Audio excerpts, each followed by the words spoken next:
Teknikat e jashtëzakonshme të turprojave të Vladimir Putin. Vladimir Putin, lideri enigmatik dhe mendikimi i Rusisë, nuk njihet vetëm për aftësitë e tij politike, por edhe për teknikat e jashtëzakonshme të përdorura nga turprojat e tij besnike, nga aftësitë e pashembull ta luftarake deri te teknologjia e fundit.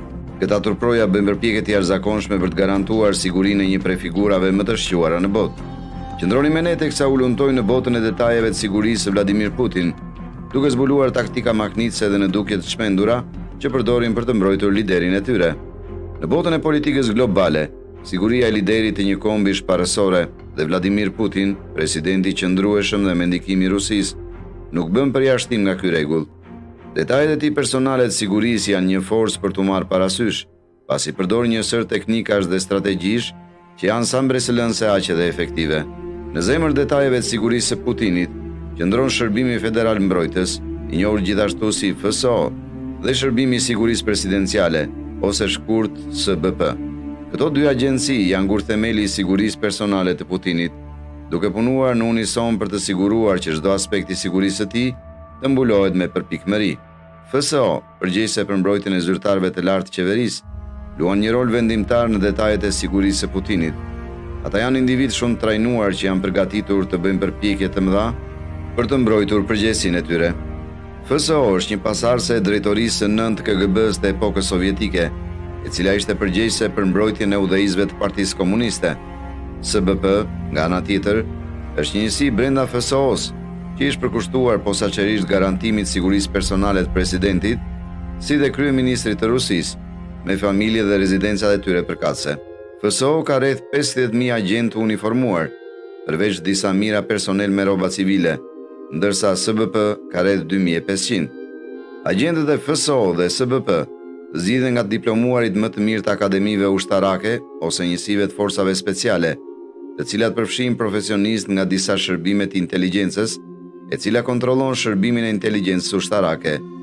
FSB, Agjencia Kryesore e Sigurisë së Rusisë, dhe SVR, e cila është agjencia e jashtme e inteligjencës ruse, që fokusohet kryesisht në çështje civile.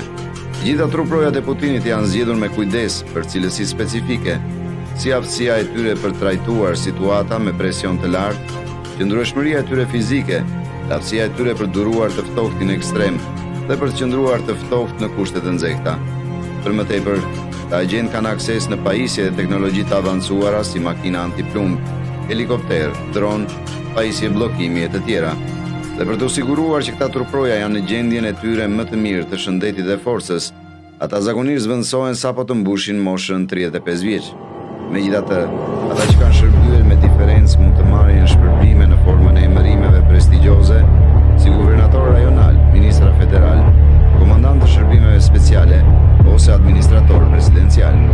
Kjo nxitje që i pret tabura të dhënë jetën e tyre përpara asaj të presidentit, i inkurajon ata të japin më të mirën e tyre, duke siguruar besnikërinë e tyre. Një nga aspektet më të shquara të operacionit të sigurisë së Putinit është se si ata ndahen në ekipe. Kjo ndarje punës mundson mbulim dhe efikasitet maksimal. Ekipet janë të organizuara për trajtuar aspektet e ndryshme të sigurisë së Putinit, si mbrojtja e ngushtë, mbledhja e inteligjencës dhe kundërvëzhgimi. Kjo ndarje strategjike siguron ka gjithmonë një përpjekje të mirë koordinuar për të parandaluar kërcënimet e mundshme. Mbrojtja e ngushtë dhe ajo ku qëndron thelbi i veprimit. Rrethimi i ngushtë i turprojave të Putinit, i quajtur shpesh si grupi special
bashkëpunim me ekipin e sigurisë, përdorin teknologji të avancuara për mbikëqyrje, komunikim dhe vlerësim të kërcënimeve.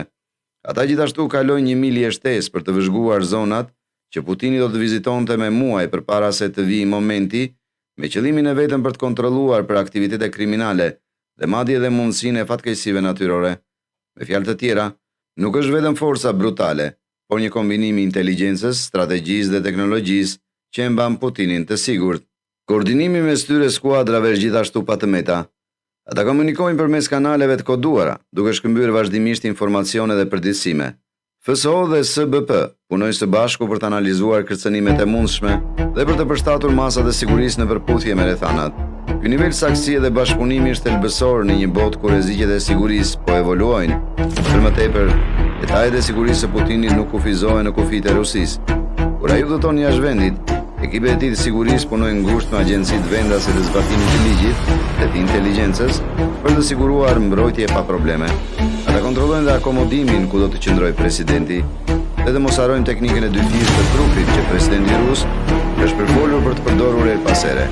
Edhe pse ky pretendim është hedhur poshtë, Putini merr masa paraprake shtesë duke i bërë dikë të shijojë ushqimin e tij përpara se të hajë për të siguruar që është i sigurt dhe jo i eliminuar. Nga pikat kryesore të forta të agjentëve të FSO-s dhe SBP-s është afërsia e tyre me presidentin.